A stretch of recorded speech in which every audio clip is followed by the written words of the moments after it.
नमस्कार। आइए सुनते हैं मुंशी प्रेमचंद जी की लिखी कहानी सिर्फ एक आवाज। सुबह का वक्त था। ठाकुर दर्शन सिंह के घर में एक हंगामा बरपा था। आज रात को चंद्र ग्रहण होने वाला था। ठाकुर साहब अपनी बूढ़ी ठकुराइन के साथ गंगा जी जाते थे, इसलिए सारा घर उनकी पुरजोर तैयारी में लगा हुआ था। एक बहू उनका फटा हुआ कुर्ता टाँक रही थी। दूसरी बहू उनकी पगड़ी के लिए सोचती थी कि कैसे इसकी मरम्मत करूं। दोनों लड़कियां नाश्ता तैयार करने में तल्लीन थी, जो ज़्यादा दिलचस्प काम था। और बच्चों ने अपनी आदत के अनुसार एक कोहराम मचा रखा था, क्योंकि हर एक आने जाने के मौके पर उनका रोने का जोश उमंग पर होता था।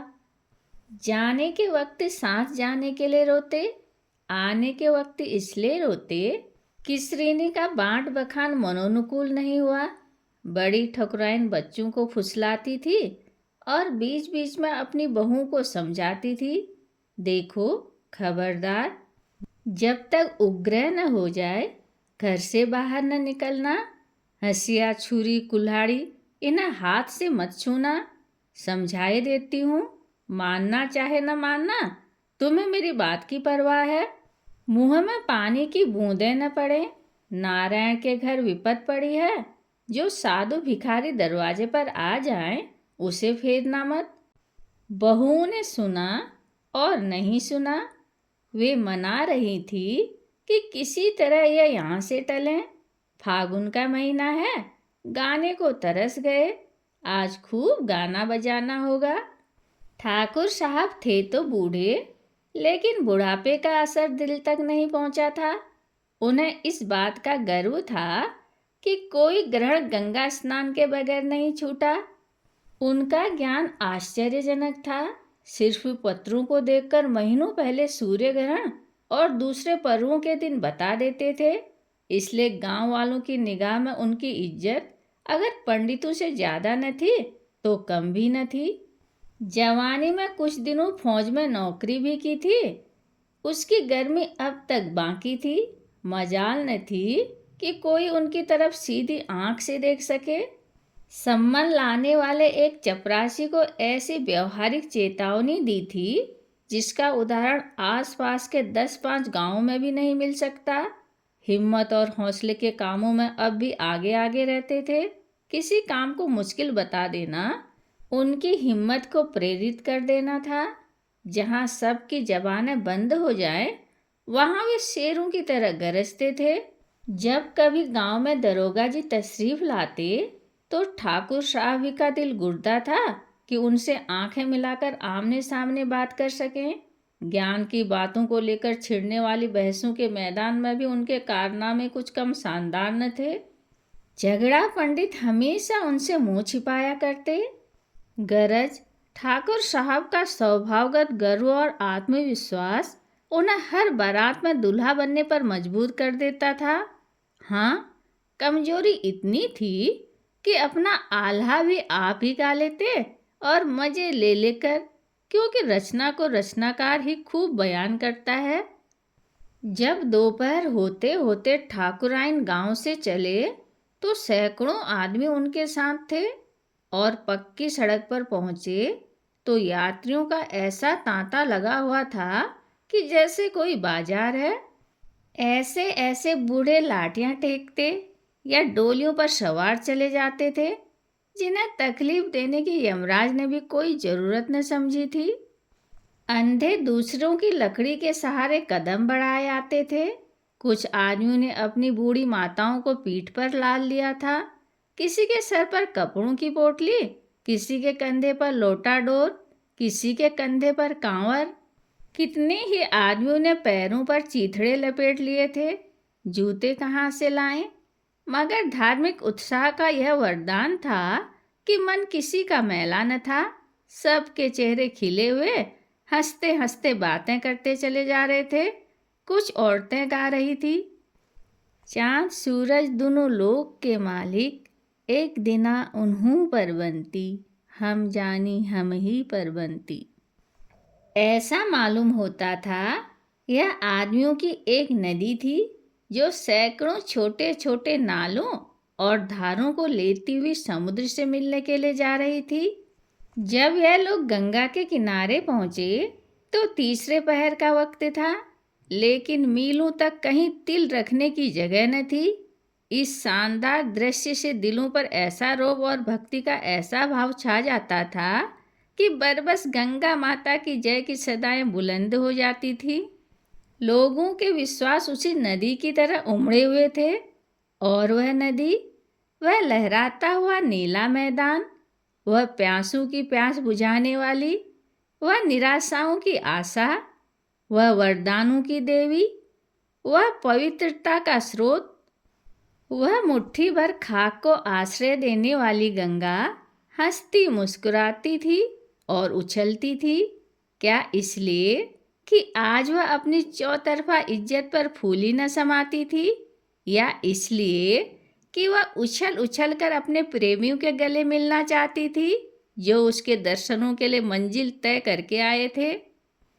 और उसके परिधान की प्रशंसा किस जवान से हो जिस सूरज से चमकते हुए तारे टांके थे और जिसके किनारों को उसकी किरणों ने रंग बिरंगे सुंदर और गतिशील फूलों से सजाया था। अभी ग्रहण लगने में घंटे की देर थी। लोग इधर उधर टहल रहे थे। कहीं मदारियों के खेल थे, कहीं चूरन वाले की लच्छेदार बातों के चमत्कार। कुछ लोग मेढों की कुश्ती देखने के लिए जमा थे। ठाकुर साहब भी अपने कुछ भक्तों के साथ सैर को निकले। उनकी हिम्मत ने गवारा न किया कि इन बाजारों दिलचस्पियों में शरीक हों। यकायक उन्हें एक बड़ा सा सामियाना तना हुआ नजर आया, जहां ज्यादातर पढ़े लिखे लोगों की भीड़ थी। ठाकुर साहब ने अपने साथियों को एक किनारे खड़ा कर दिया और खुद गर्व से ताकते हुए फर्श पर जा बैठे, क्योंकि उन्हें विश्वास था कि यहाँ उन पर देहातियों की ईर्ष्या दृष्टि पड़ेगी और संभव है कुछ ऐसी बारीक बातें भी मालूम हो जाएं, तो उनके भक्तों को उनकी सर्वज्ञता का विश्वास दिलाने में काम दे सके। यह एक नैतिक अनुष्ठान था। 2-2,500 आदमी बैठे हुए एक मधुर भाषी वक्ता का भाषण सुन रहे थे। फैशनेबल लोग ज़्यादातर अगली पंक्ति में बैठे हुए थे, जिन्हें कनबत्तियों का इससे अच्छा मौका नहीं मिल सकता था। कितने ही अच्छे कपड़े पहने हुए लोग इसलिए दुखी नजर आते थे कि उनकी बगल में निम्न श्रेणी के लोग बैठे हुए थे। वजन ज़्यादा था और चटखारे कम, इसलिए तालियां नहीं बजती थीं। वक्ता ने अपने भाषण में कहा, मेरे प्यारे दोस्तों, यह हमारा और आपका कर्तव्य है। इससे ज़्यादा महत्वपूर्ण, ज़्यादा परिणामदायक और कौम के लिए ज़्यादा शुभ और कोई कर्तव्य नहीं है। हम मानते हैं कि उनके आचार व्यवहार की दशा अत्यंत करुण है, मगर विश्वास मानिए यह सब हमारी करनी है। उनकी इस लज्जाजनक सांस्कृतिक स्थिति का जिम्मेदार हमारे सिवा और कौन हो सकता है? अब इसके सिवा और कोई इलाज नहीं है कि हम उस घृणा और उपेक्षा को जो उनकी तरफ से हमारे दिलों में बैठी हुई है धोएं, और खूब मलकर धोएं। यह आसान काम नहीं है। जो कालिक कई हजार वर्षों से जमी हुई है वह आसानी से नहीं मिट सकती। जिन लोगों की छाया से हम बचते आए हैं, जिन्हें हमने जानवरों से भी जलील समझ रखा है, उनसे गले मिलने में हमको त्याग और साहस और परमार्थ से काम लेना पड़ेगा। उस त्याग से जो कृष्ण में था, उस हिम्मत से जो राम में थी, उस परमार्थ से जो चैतन्य और गोविंद में था। मैं यह नहीं कहता कि आप आज ही उनसे शादी के रिश्ते जोड़ें या उनके साथ बैठकर खाएं पिएं, मगर क्या यह भी मुमकिन नहीं है कि आप उनके साथ सामान्य सहानुभूति, सामान्य मनुष्यता, सामान्य सदाचार से पेश आएं? क्या यह सचमुच असंभव बात है? आपने कभी ईसाई मिशनरियों को देखा है? आह, जब मैं एक उच्च कोटि का सुंदर सुकुमार गौरवर्ण लेडी को अपनी गोद में एक काला कलूटा बच्चा लिए हुए देखता हूँ, जिसके बदन पर फोड़े हैं, खून है और गंदगी है, वह सुंदरी उस बच्चे को चूमती है, प्यार करती है, छाती से लगाती है, तो मेरा जी चाहता है उस देवी के कदमों पर सिर रख दूं। अपनी नीचता, अपना कमीनापन, अपनी झूठी बड़ाई, अपने हृदय की संकीर्णता मुझे कभी इतनी सफाई से नजर नहीं आती। इन देवियों के लिए जिंदगी में क्या क्या संपदाएं नहीं थी। खुशियां बाहें पसारे उनके इंतजार में खड़ी थी। उनके लिए दौलत की सब सुख सुविधाएं थी, प्रेम के आकर्षण थे, अपने आत्मीय और स्वजनों की सहानुभूतियां थी, और अपनी प्यारी मातृभूमि का आकर्षण था। लेकिन इन देवियों ने उन तमाम नेमतों, उन सब सांसारिक संपदाओं को सेवा, सच्ची निस्वार्थ सेवा पर बलिदान कर दिया है। वे ऐसी बड़ी कुर्बानियां कर सकती हैं, तो हम क्या इतना भी नहीं कर सकते कि अपने अछूत भाइयों से हमदर्दी का सलूक कर सकें? क्या हम सचमुच ऐसे पस्त हिम्मत, ऐसे बौंदे, ऐसे बेरहम हैं? इसे खूब समझ लीजिए कि आप उनके साथ कोई रियायत, कोई मेहरबानी नहीं कर रहे हैं। यह उन पर कोई एहसान नहीं है, यह आप ही के लिए जिंदगी और मौत का सवाल है। इसलिए मेरे भाइयों और दोस्तों, आइए इस मौके पर शाम के वक्त पवित्र गंगा नदी के किनारे काशी के पवित्र स्थान में हम मजबूत दिल से प्रतिज्ञा करें कि आज से हम अछूतों के साथ भाईचारे का सलूक करेंगे, उनके तीज त्योहारों में शरीक होंगे और अपने त्योहारों में उन्हें बुलाएंगे, उनके गले मिलेंगे और उन्हें अपने गले लगाएंगे, उनकी खुशियों में खुश और उनके दर्दों में दर्दमंद होंगे। और चाहे कुछ ही क्यों न हो जाए, चाहे ताना तिस्नों और जिल्लत का सामना ही क्यों न करना पड़े, हम इस प्रतिज्ञा पर कायम रहेंगे। आप में सैकड़ों जोशीले नौजवान हैं जो बात के धनी और इरादे के मजबूत हैं। कौन यह प्रतिज्ञा करता है? कौन अपने नैतिक साहस का परिचय देता है? वह अपनी जगह पर खड़ा हो जाए और ललकार कर कहे कि मैं यह प्रतिज्ञा करता हूँ और मरते दम तक इस पर दृढ़ता से कायम रहूंगा। सूरज गंगा की गोद में जा बैठा था और माँ प्रेम और गर्व से मतवाली जोश में उमड़ी हुई रंग केसर को शर्माती और चमक में सोने को लजाती थी। चारों तरफ एक रोबीली खामोशी छाई थी। उस सन्नाटे में सन्यासी की गर्मी और जोश से भरी हुई बातें गंगा की लहरों और गगनचुंबी मंदिरों में समा गई। गंगा एक गंभीर माँ की निराशा के साथ हंसी और देवताओं ने अफसोस से सिर झुका लिया, मगर मुंह से कुछ न बोले। सन्यासी की जोशीली पुकार फिजा में जाकर गायब हो गई, मगर उस मजमे में किसी आदमी के दिल तक न पहुंची। वहां कौम पर जान देने वालों की कमी न थी।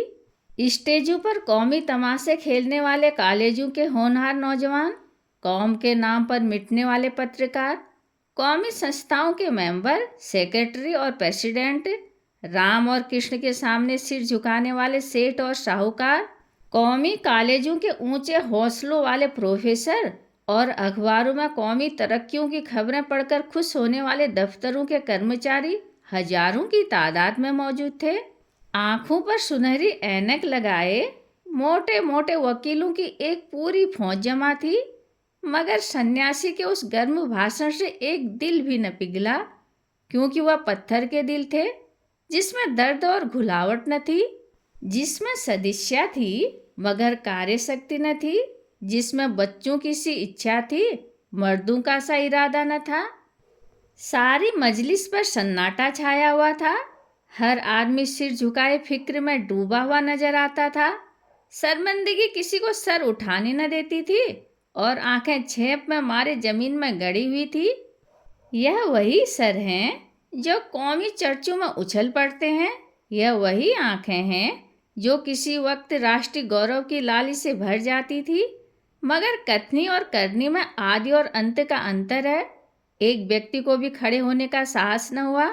कैंची की तरह चलने वाली जबान भी ऐसे महान उत्तरदायित्व के भय से बंद हो गई। ठाकुर दर्शन सिंह अपनी जगह पर बैठे हुए इस दृश्य को बहुत गौर और दिलचस्पी से देख रहे थे। वह अपने धार्मिक विश्वासों में चाहे कट्टर हो या न हो, लेकिन सांस्कृतिक मामलों में वे कभी अगुवाई करने के दोषी नहीं हुए थे। इस पेचीदा और डरावने रास्ते में उन्हें अपनी बुद्धि और विवेक पर भरोसा नहीं होता था। यहाँ तर्क और युक्ति को भी उनसे हार माननी पड़ती थी। इस मैदान में वह अपने घर की स्त्रियों की इच्छा पूरी करने को ही अपना कर्तव्य समझते थे, और चाहे उन्हें खुद किसी मामले में कुछ ऐतराज भी हो, लेकिन यह औरतों का मामला था और इसमें वे हस्तक्षेप नहीं कर सकते थे, क्योंकि इससे परिवार की व्यवस्था में हलचल और गड़बड़ी पैदा हो जाने की जबरदस्त आशंका रहती थी। अगर किसी वक्त उनके कुछ जोशीले नौजवान दोस्त इस कमजोरी पर उन्हें आड़े हाथों लेते, तो वे बड़ी बुद्धिमत्ता से कहा करते थे, भाई, यह औरतों के मामले हैं, उनका जैसा दिल चाहता है करती हैं, मैं बोलने वाला कौन हूँ। गरज यहाँ उनकी फौजी गर्म मिजाजी उनका साथ छोड़ देती थी। यह उनके लिए तिलिस्म की घाटी थी, जहाँ होश हवास बिगड़ जाते थे और अंधे अनुकरण का पैर बधी हुई गर्दन पर सवार हो जाता था। लेकिन यह ललकार सुनकर वे अपने को काबू में न रख सके। यही वह मौका था जब उनकी हिम्मत आसमान पर जा पहुंचती थी। जिस बीड़े को कोई न उठाए, उसे उठाना उनका काम था। वर्जनाओं से उनको आत्मिक प्रेम था।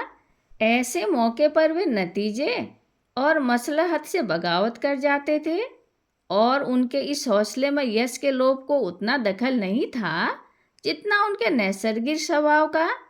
वरना यह असंभव था कि एक ऐसे जलसे में जहाँ ज्ञान और सभ्यता की धूमधाम थी, जहाँ सोने की ऐनकों से रोशनी और तरह तरह के परिधानों से दीप्त चिंतन की किरणें निकल रही थी, जहाँ कपड़े लत्ते की नफासत से रौब और मोटापे से प्रतिष्ठा की झलक आती थी, वहाँ एक देहाती किसान को जबान खोलने का हौसला होता। ठाकुर ने इस दृश्य को गौर और दिलचस्पी से देखा। उसके पहलू में गुदगुदी सी हुई, जिंदा दिली का जोश रगों में दौड़ा। वह अपनी जगह से उठा और मर्दाना लहजे में ललकार कर बोला, मैं यह प्रतिज्ञा करता हूँ और मरते दम तक उस पर कायम रहूँगा। इतना सुनना था कि 2000 आंखें अचंभे से उनकी तरफ ताकने लगी। सुभान अल्लाह, क्या हुलिया था! गाड़ी की ढीली मिर्जई, घुटनों तक चढ़ी हुई धोती, सिर पर एक भारी सा उलझा हुआ साफा, कंधे पर चुनौती और तंबाकू का वजनी बटुआ, मगर चेहरे से गंभीरता और दृढ़ता स्पष्ट थी। गर्व आंखों के तंग घेरे से बाहर निकला पड़ता था। उसके दिल में अब इस शानदार मजमे की इज्जत बाकी न रही थी। वह पुराने वक्तों का आदमी था, जो अगर पत्थर को पूजता था तो उसी पत्थर से डरता भी था, जिसके लिए एकादशी का व्रत केवल स्वास्थ्य रक्षा की एक युक्ति और गंगा केवल स्वास्थ्यप्रद पानी की एक धारा न थी। उसके विश्वास में जागृति न हो, लेकिन दुविधा नहीं थी, यानी कि उसकी कथनी और करनी में अंतर न था, और न उसकी बुनियाद कुछ अनुकरण और देखा देखी पर थी, मगर अधिकांशतः भय पर, जो ज्ञान के आलोक के बाद वृत्तियों के संस्कार की सबसे बड़ी शक्ति है। गेरुए बाने का आदर और भक्ति करना उसके धर्म और विश्वास का एक अंग था। संन्यास में उसकी आत्मा को अपना अंचर बनाने की एक सजीव शक्ति छिपी हुई थी, और उस ताकत ने अपना असर दिखाया। लेकिन मजमे की शहरत ने बहुत जल्द मजाक की सूरत अख्तियार की। मतलब भरी निगाहें आपस में कहने लगी, आखिर गवार ही तो ठहरा, देहाती है, ऐसे भाषण कभी काहे को सुने होंगे। बस उबल पड़ा। उथले गड्ढे में इतना पानी भी न समा सका। कौन नहीं जानता कि ऐसे भाषणों का उद्देश्य मनोरंजन होता है। 10 आदमी आए, इकट्ठे बैठे, कुछ सुना, कुछ गपशप मारी और अपने अपने घर लौटे। न यह कि कौल करार करने बैठे, अमल करने के लिए कस्में खाएं। मगर निराश सन्यासी सो रहा था। अफसोस, जिस मुल्क की रोशनी में इतना अंधेरा है, वहाँ कभी रोशनी का उदय होना मुश्किल नजर आता है। इस रोशनी पर, इस अंधेरी, मुर्दा और बेजान रोशनी पर मैं जलालत को, अज्ञान को ज़्यादा ऊंची जगह देता हूँ। अज्ञान में सफाई है और हिम्मत है। उसके दिल और जबान में पर्दा नहीं होता, न कथनी और करनी में विरोध। क्या यह अफसोस की बात नहीं है कि ज्ञान और अज्ञान के आगे सिर झुकाए? इस सारे मजमे में सिर्फ एक आदमी है जिसके पहलू में मर्दों का दिल है और गौ से बहुत सजग होने का दावा नहीं, लेकिन मैं उसके अज्ञान पर ऐसे हजारों जागृतियों को कुर्बान कर सकता हूँ। तब वह प्लेटफार्म से नीचे उतरे और दर्शन सिंह को गले से लगाकर कहा, ईश्वर तुम्हें प्रतिज्ञा पर कायम रखे। कहानी सुनने के लिए धन्यवाद।